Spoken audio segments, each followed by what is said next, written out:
Hi guys, today we're going to talk about layering colour pencils, but before we get into the how, let's talk about what it is and why you should do it. Layering is where you build up the colour gradually instead of going straight in full force. And you can do this either with a single colour or you can build up multiple colours, either to mix them together to make a new tone or to blend one colour into another. To understand the purpose of layering, you have to know a little bit about how the colour pencil goes down on the paper. And this leads me to talking about the tooth of the paper. Even if you bought perfectly smooth paper, if you were to look at it under a microscope, it wouldn't be smooth. There would be a series of little bumps and dips. And when you put that colour down onto the paper, little particles of pigment get caught in the dips. You can see this for yourself. If you make a light layer of pencil on the paper, you can see some little white patches showing through. And these are the dips in the paper that I was talking about. Each layer you put on top of that one adds a little bit more pigment into the paper, and eventually you get even coverage. So that's why we layer. Now let's talk about how to layer. And first things first, make sure your pencils are really sharp. And then you want to work very, very lightly, building it up so slowly. Let me give some examples with just one colour to start with.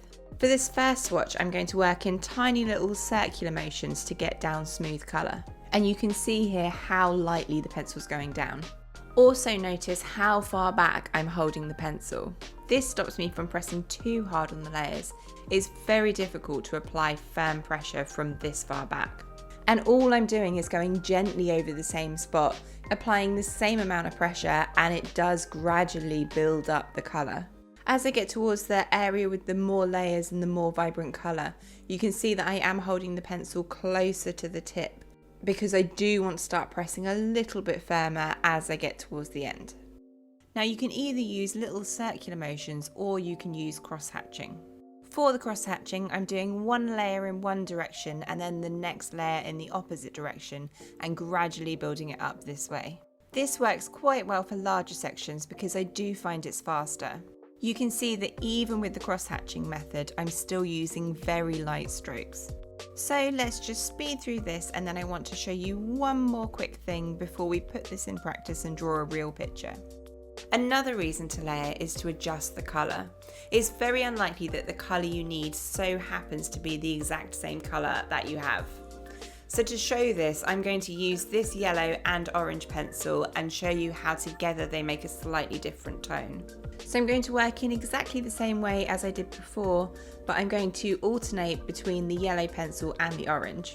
And you can see that I'm gradually building up the colour and the vibrancy until it is a slightly different orange to the orange above.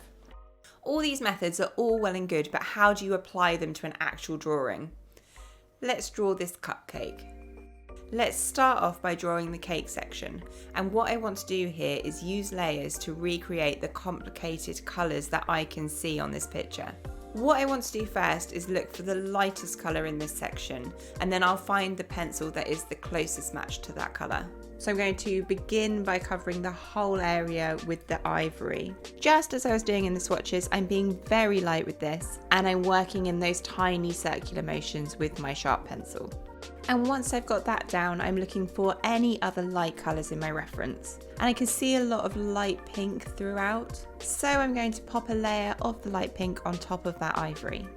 Although on the most part I can only see the light pink on either side of the cupcake, I am going to put the pink colour underneath the middle section, which will be darker as well, because it does add an extra depth and it would show if it wasn't there. Now looking at the reference photo again, the next colour I want to use is this terracotta colour. Now as this colour is a little bit darker than the previous colours, I'm not going to cover the whole area. The cake isn't perfectly smooth and I want to start marking out some of the darker areas that make the dips and bumps. There are some areas where I'm applying a tiny bit more pressure than others, but you can see that it is still very light because I want to make sure I can get more layers on top.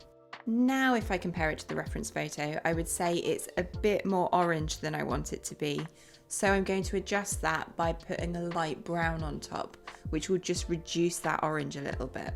I like to be constantly comparing my drawing to the reference photo to work out which colour is missing and which I should add to the drawing. and then bit by bit it builds up to be the colour of the reference.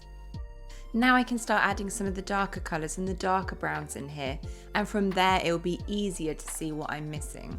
So I'm going to start off with a reddish brown and then move on to a much darker brown. So now I'm going to keep adding to this and keep adjusting the colour until I'm happy that it matches the reference photo and what I want it to be. And you can really see how many layers you can get down and how much it adjusts the colour from one layer to the next. I feel it needs some more pink and red in it, so by putting some more pink and red over the top, it just slightly adjusts that brown. So I'm going to use some of the colours that I used previously just to increase the vibrancy of those as well. So now I'm going to move on to the icing before later coming back to do the very darkest values on the cake. Even now, after applying all of these layers, I am still able to get more pencil down on top. So if I want to add anything when it's all finished, then it is very easy to do so.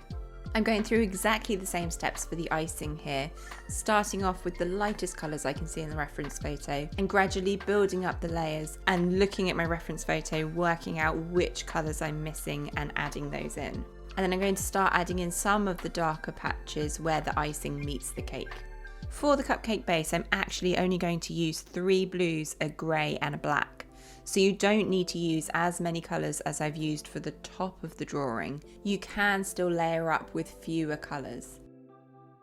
Once I've got all the shading that I'd like on the cupcake base, I'm going to go over it a bit firmer with the turquoise colour. And what I'm doing here is called burnishing.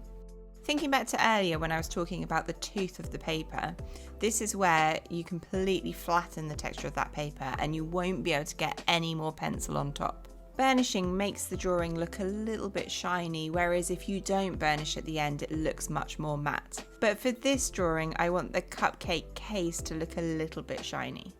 So the main things to remember when layering up your colour pencil drawings is to use a sharp pencil and use very light layers of colour. It can help to hold the pencil further back so it's harder to apply as much pressure.